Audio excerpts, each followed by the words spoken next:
Sobat Hijau, dalam beberapa tahun terakhir santan atau coconut milk telah menjadi primadona baru di pasar konsumen Tiongkok.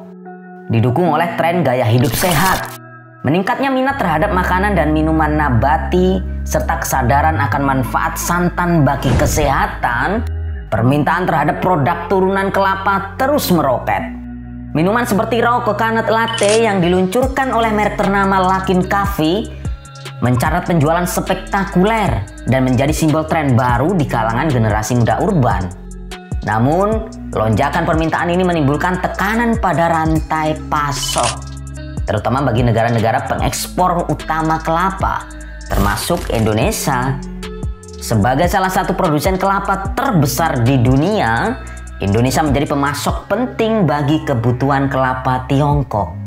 Tetapi ironisnya, di tengah tingginya permintaan ekspor, Indonesia mulai mengalami kelangkaan bahan baku kelapa. Beberapa faktor menjadi penyebab kelangkaan ini.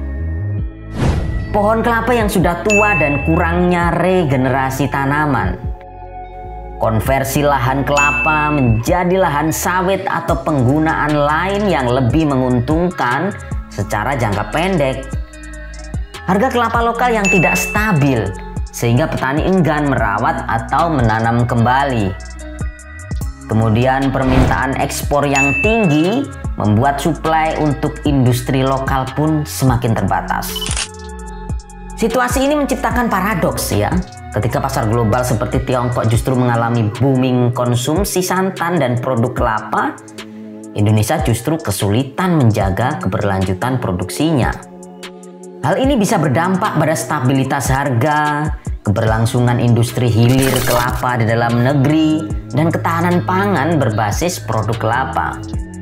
Namun di balik tantangan ini tersimpan peluang besar jika kolaborasi pemerintah dan pelaku industri mampu mendorong program replanting atau penanaman ulang kelapa secara masif.